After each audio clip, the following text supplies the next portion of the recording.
মিলাদ জানে তার দুষ্টু স্বামীটি ঠিকই আসবে, তাই সে দরজা আটকায়নি এবং তার ভাবনা অক্ষরে অক্ষরে ফলেও গেল। মিস্টার অনুরূপ চৌধুরী দরজার ফাঁকে মাথা গলিয়ে মুখে একটা দুষ্টু হাসি এনে বলল, টুকি বউ। মিলাদ মুখটা বাঁকিয়ে বলল, এখানে কি চাই? অনুরূপ এবার ঘরের ভেতর ঢুকে দরজাটা আটকে দিয়ে বলল, শ্বশুরের মেয়েকে। কিন্তু শ্বশুর তো মানবে না, সে তো আপনাকে আলাদা ঘুমাতে বলেছে। এই নিজে তো ঠিকই বইয়ের সাথে ঘুমাচ্ছে, আমার বেলায় যত সব। মিলাদ ঠোঁট টিপে হাসলো, বলল, ফিরে যান। অনুরূপ মিলাতের দিকে এগিয়ে এসে ওকে চেপে ধরল নিজের সাথে। তারপর এক হাতে কপালের ওপর আসা চুলগুলো কানের পাশে গুজে দিয়ে বলল, গতকাল যা হয়েছে তারপর আর তুমি ছাড়া গতি নেই। মিলাত মোহময় দৃষ্টিতে চেয়ে রইল স্বামীর দিকে। মানুষটা ওকে অল্প দিনেই এত ভালোবেসেছে যে অতীতের ক্ষতগুলো শুকাতে শুরু করেছে। মিলাত কিছু না বলে অনুরূপের বুকে মাথা রাখলো। রাত 3টায় ঘরে এসে নিজের বিছানায় একজনকে শুয়ে শুয়ে গেম খেলতে দেখে রেভান বেজায় বিরক্ত হলো। এই মেয়েকেই সে আজ বিয়ে করেছে, এরই মধ্যে সে তার রুমটা হারাতে বসেছে। পায়ের ওপর পা তুলে বিছানার মাঝে বসে জোরে সাউন্ড দিয়ে ফ্রি ফায়ার গেম খেলছে। রেভান এগিয়ে এসে চওড়া স্বরে বলল, এসব কি হচ্ছে? রাত কয়টা বাজে খেয়াল আছে? না নেই। নোহা খেলায় মনোযোগ রেখেই বলল, সাউন্ড কমাও আর খাট থেকে নামো, কিছুই করব না। এই মেয়ে, এই সমস্যা কি তোমার? তেতে উঠল রেভান। নোহা না থেমে দ্বিগুণ তেজে বলল, আপনার কি সমস্যা? আমার সমস্যা আমি কোন দুঃখে যে তোমার মতো অসভ্য একটা মেয়েকে বিয়ে করেছেন কেন? আমার কথা বাদ, তুমি কবুল বললে কেন? আপনি বলেছেন কেন? নোহার পাল্টা প্রশ্নের উত্তরে রেভান বলল, আমার পাছায় বোম আটকে দেওয়া হয়েছিল, কবুল না বললেই ফুটে যেত। রেভানের এমন তাড়া উত্তর শুনে নোহা দাঁত কটমট করে বলল, আর আমার পেটে গুড়া কৃমি কামড়াচ্ছিল, না কবুল বললে মুখ দিয়ে বের হয়ে যেত। নোহার এসব বিদঘুটে উত্তর শুনে রেভান বিরক্তি দিতে নাক মুখ কুচকে বিড়বিড়িয়ে বলল, খচ্চর। নোহাও কম যায় না, সে শুনিয়ে বলল, খব্বিস। রেভান তেড়ে এসে বলল, এটা কি আমাকে বললে? আপনার নাম নিয়েছি আমি, বলেছি রেভান খব্বিস। শাট আপ, অন্য ঘরে গিয়ে ঘুমাও। আপনি যান, আমি এখানে ঘুমাবো, এটা আমার ঘর। রেভান চোখ রাঙিয়ে বলল। নোহা বিছানার ওপর হাত ছড়িয়ে শুয়ে পড়ে বলল, আমি এখানে শোবো, ঠিক আছে? আমি তোমার ওপরে শোবো, এটা চেষ্টাও করবেন না একদম, লাথি মেরে গুঁড়া গুঁড়া করে দিব কিন্তু। রেভান কিছু বলল না, ধপাস করে নোহার গায়ের ওপর পড়ে গেল। নোহা আত্মচিৎকার দেওয়ার আগেই ওর মুখ চেপে ধরে রেভান বলল, আমিও দেখি কিভাবে তুমি আজ আমাকে লাথি মেরে গুঁড়া গুঁড়া করো। নোহা রেভানের হাতে কামড় দিতে রেভান মৃদু চিৎকারে ওর হাত সরিয়ে ফেলল। নোহা ওকে 2 হাতে ধাক্কা মেরে পাশে সরিয়ে দিয়ে রাগে গজগজ করতে করতে বলল, একদম সুযোগ নেওয়ার চেষ্টা করবেন না। রেভান মুখটা কুঁচকে চরম বিরক্তির স্বরে বলল, তোমার সুযোগ নেওয়ার চেয়ে কচু গাছে ঝুলে যাওয়া ভালো। এটা বলে রেভান হনহন করে ঘর ছেড়ে বেরিয়ে গেল। নোহা মুখ বাঁকিয়ে আবারও খেলায় মনোযোগ দিল। অনেক ভেবে চৈতে একটা পরিকল্পনা আঁটল মনে মনে। এছাড়া আর কোনো উপায় নেই। এখন শুধু মিলাত নয়, অনুরূপকেও ধ্বংসের দুয়ারে পৌঁছে দিতে হবে, তবেই শান্তি। এই সব ভাবতে ভাবতেই চৈতি গোসল শেষ করে শরীরে একটা তোয়ালি জড়িয়ে নিল। বুকের ওপর থেকে উরু পর্যন্ত সাদা তোয়ালি জড়িয়ে ওয়াশরুম থেকে ভীষণ আবেদনময়ী ভঙ্গিতে বেরিয়ে এলো চৈতি। মতিউর সাহেব বিছানায় আশোয়া হয়ে টিভিতে একটা আইটেম গান দেখছিলেন। ওয়াশরুমের দরজা খোলা শব্দে সেদিকে তাকাতেই নেশা ধরে গেল। এর আগে এত মেয়ের সাথে শুয়েছে সে, কিন্তু একজনকেও চৈতির মতো ভালো লাগেনি। মতিউর সাহেব ধীরে ধীরে এগিয়ে এসে চৈতিকে জাপটে ধরল। চৈতি আহ্লাদির স্বরে বলল, শুরু হয়ে গেছে দুষ্টুমি, কি করব বলো? তোমাকে দেখলেই নিজেকে হারিয়ে ফেলতে ইচ্ছে করে। চৈতি কণ্ঠে আর একটু মধু ঢেলে বলল, তাহলে আমাকে নিজের করে নাও, তুমি তো আমারই। এটা বলেই মতিউর রহমান চৈতিকে বিছানায় নিয়ে ফেলল। এতপর নিজের লোলুপ দৃষ্টি নিয়ে এগিয়ে গেল চৈতির দিকে। চৈতি 2 হাতে তাকে কাছে টেনে নিয়ে নেশাক্ত স্বরে বলল, আমাকে বিয়ে করো প্লিজ। আমি স্বীকৃতি চাই, আমি সারা জীবন তোমার হয়ে থাকতে চাই। চৈতির এমন কথায় মতিউর সাহেবের ঘোর কাটল। তিনি হক চকিয়ে উঠলেন। চৈতিকে ছেড়ে দিয়ে পাশে বসে হতভম্ব স্বরে বলল, কি বলছো এসব তুমি? ঠিকই বলছি, আমি টাকা পয়সা ফ্ল্যাট কিছুই চাই না, আমি কেবল তোমার স্ত্রীর মর্যাদা চাই।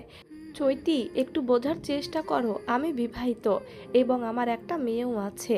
তো কি হয়েছে? আমি তো তোমাকে ভালোবাসি, তুমি আমাকে ভালোবাসো না? বলো। বাসি, কিন্তু এটা সম্ভব না। এছাড়া তুমি যা চাইবে তাই পাবে। কিচ্ছু চাই না আমি। চৈতি মিথ্যা কান্নার ভান ধরল। মতিউর সাহেব চৈতিকে জড়িয়ে ধরতে চাইলে চৈতি সরে গিয়ে কাঁদতে কাঁদতে বলল, যদি তুমি আমাকে বিয়ে না করো তাহলে আমি আমার জীবন দিয়ে দেব। চৈতি, যে জীবনে তোমার হতে পারবো না সে জীবন না থাকাই ভালো। কেন এমন পাগলামি করছো চৈতি? তোমাকে পাওয়ার জন্য। তোমাকে চাই আমি।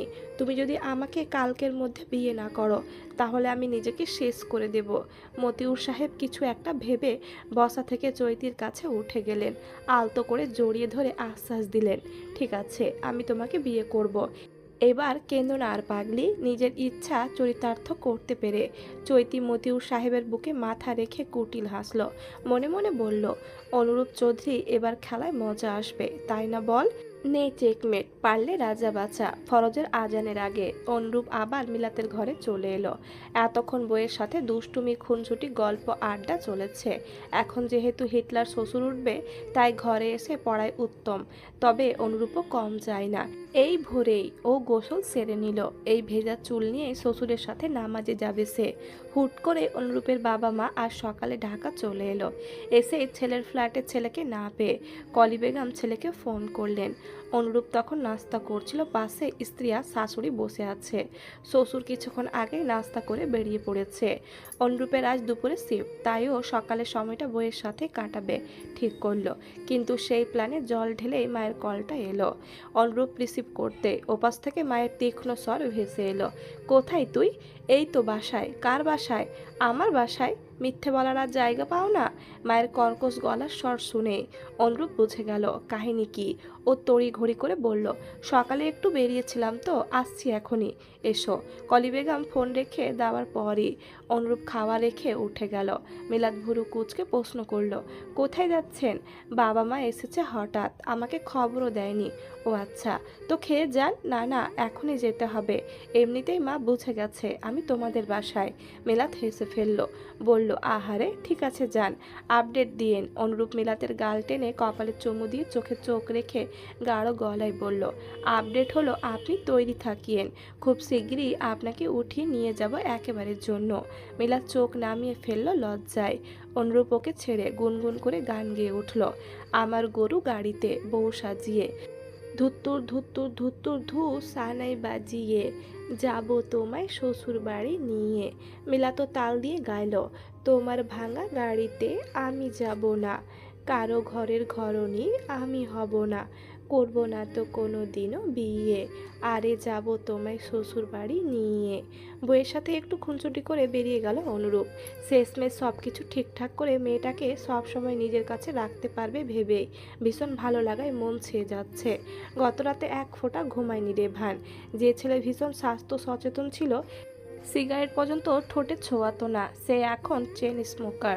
গতকাল রাতে গেস্ট রুমের বারান্দায় বসে সিগারেট টেনেছে একটার পর একটা। মনটা এতই বিক্ষিপ্ত যে জগতের সব কিছুই রঙহীন লাগছে। আলো ফোটার পর আর টিকতে না পেরে নিজের ঘরে এসে দেখলো বজ্জাত মেয়েটা পুরো খাট জুড়ে হাত পা ছড়িয়ে ঘুমাচ্ছে। রেভান সেই দিকে যেয়ে একটা দীর্ঘশ্বাস ফেলে টি শার্ট আর ট্রাউজার নিয়ে ওয়াশরুমে চলে গেল। মাথা ধরেছে গোসল করে ঘুমাতে হবে। অনুরূপ বাড়ি পৌঁছানোর পর কলি বেগম তীক্ষ্ণ দৃষ্টিতে ছেলের পানে চেয়ে প্রশ্ন করলেন, কোথায় ছিলি সকাল সকাল? অনুরূপ চোরের মতো গলা নিচু করে বলল, আসলে মা, রাগ করবে না তো বললে? কলি বেগম ধমকে বললেন, ঢং না করে বলো। আসলে মা, আমি দুদিন মিলাতের বাড়ি থেকেছি। কেন? ওর বাবা ওকে আমার কাছে আসতে দিচ্ছিল না তাই। কলি বেগম নাক মুখ কুঁচকে মাথায় হাত দিয়ে প্রচণ্ড বিরক্তির স্বরে বললেন, ছি ছি, মান সম্মান আর রাখলো না, একদম বাপের মতো হ্যাংলা হয়েছে। স্ত্রীর কথার প্রতিবাদে সোফায় বসে চা পান করা আমিনুল সাহেব উত্তেজিত হয়ে উঠে দাঁড়িয়ে পড়লেন। তাকে দেখে কলি বেগম মুখে ঝামটা মেরে বললেন, কি, তুমি উঠলে কেন? এসব মিথ্যে।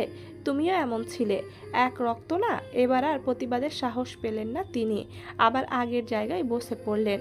এক বয়সে তিনিও এমন ছিলেন, স্ত্রীকে ছাড়া কিচ্ছু বুঝতেন না। এখন যে বোঝেন তাও না। এই মহিলা এমন জাদু করেছে যে ওকে ছাড়া সব কিছু অসম্ভব। কলি বেগম কিছুক্ষণ পুত্র এবং স্বামীকে ভর্ৎসনা করে ঠান্ডা হলেন। সকাল 10টায় ঘুম ভাঙল নোহার।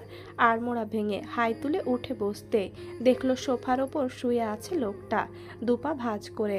বোঝা যাচ্ছে কষ্ট হচ্ছে। নোহার একটু খারাপ লাগলো। বেচারা নিজের খাটে আরাম করে ঘুমাতে পারছে না ওর জন্য। এখন এটাতে ওর দোষ নেই। করলো কেন বিয়ে? নোহা গোসল সেরে দরজা খুলে বাইরে গেল। এখনো কেউ ডাকেনি ওদের। নোহা বসার ঘরে আসতে নাইমা ওকে দেখে সোফা থেকে উঠে এসে হাত ধরে নিজের পাশে এনে বসিয়ে বলল, ঘুম হয়েছে? নোহা সৌজন্য হেসে বলল, হ্যাঁ। ভাইয়া উঠেছে? না, ওঠেননি। ও আচ্ছা, চলো নাস্তা করবে, তারপর আবার পার্লারে মেয়েরা আসবে। তোমাদের নাস্তা হয়েছে? হ্যাঁ, আমাদের অনেক আগেই হয়েছে। রাতে অনুরূপ বাসায় ফেরার পর কলি বেগম গম্ভীর মুখে বললেন, সামনে বসো, কথা আছে। অনুরূপ সম্ভাব্য কথার বিষয়টি জানে, তাই বিনা বাক্য ব্যয়ে মায়ের সামনে বসে পড়ল। সেই সময় আমিনুল সাহেবও এসে বসলেন স্ত্রীর পাশে।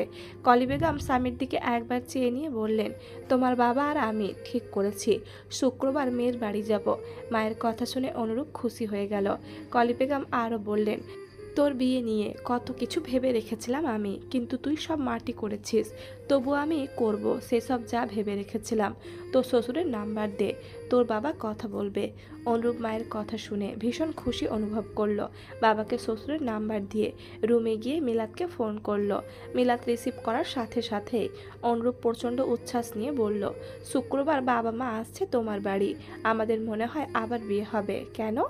কারণ মায়ের আমার বিয়ে নিয়ে অনেক ইচ্ছে ছিল, কিন্তু সেইগুলো তো আমি জল ঢেলে দিয়েছি। তাই মা চাইছে আবার সব করতে নতুন করে। মিলাত নিজেও খুশি হলো অনুরূপের কথা শুনে। শাশুড়িকে এখনো দেখেনি সে, তবে অনুরূপের কাছে তার কথা শুনে মনে মনে ভীষণ সম্মান করে তাকে। মিলাত বুঝতে পারে কেন অনুরূপ এত ভালো। অবশেষে চৈতির পরিকল্পনা সফল হলো। ইমোশনাল ব্ল্যাকমেল করে মতিউর সাহেবকে বিয়েও করে ফেললো ও। কাবিননামার একটা ছবি উঠিয়ে অনুরূপকে পাঠিয়ে ভয়েস মেসেজ দিয়ে বলল, চেকমেট ডাক্তার, পারলে পরের চাল দে। আজ বউ ভাত ছিল রেভান আর নোহার। দুপুরে নোহার মামারা এসে ওকে আর রেভানকে নিয়ে যায় তাদের সাথে। যদিও রেভান যেতে চায়নি, তবুও সামাজিকতা রক্ষার জন্য যেতে হয়েছে। বিয়েটা এখন ভীষণ বিরক্ত লাগছে ওর। কেন যে মায়ের কথা শুনে বিয়েটা করতে গেল, তাও আবার এই উড়নচণ্ডী মেয়েটাকে। কপালে কি ভালো কিছু কখনোই আসবে না? নোহার বাড়ি যাবার পর নোহার মামারা রেভানকে ডেকে ইউরোপ হানিমুনের টিকিট দিয়ে দিলেন। রেভান প্রচণ্ড আশ্চর্য হয়ে গেল। বিয়ে হলো সবে 2 দিন, এরই মধ্যে হানিমুনের বন্দোবস্ত হয়ে গেছে। এই হানিমুনে গিয়ে করবেটা কি? মানুষ হানিমুনে যায় ভালোবাসার মানুষের সাথে, এইদিকে এই মেয়েটাকে তো সে দেখতেই পারে না। ছি, এর সাথে যাওয়ার প্রশ্নই আসে না। তবুও মামা শ্বশুরদের মুখের ওপর রেভান কিছুই বলতে পারল না। তবে নোহার কাছে গিয়ে রাগী স্বরে বলল, তোমার মামারা ইউরোপ হানিমুনের টিকিট দিয়েছেন। নোহা নির্বিকার ভঙ্গিতে প্রশ্ন করল, তো তো মানে কি? তুমি তোমার মামাদের বলো তুমি এই হানিমুনে যেতে চাও না। মিথ্যে কেন বলবো? আমি তো যেতে চাই, সিরিয়াসলি। হ্যাঁ, আমার ঘোরাঘুরির নেশা আছে, তাই আমি যাব। বেশি হচ্ছে কিন্তু। নোহা ঘর ছেড়ে বেরিয়ে যেতে যেতে বলল, সাহস থাকলে নিজে মানা করুন, এভাবে মেয়ামাও করবেন না।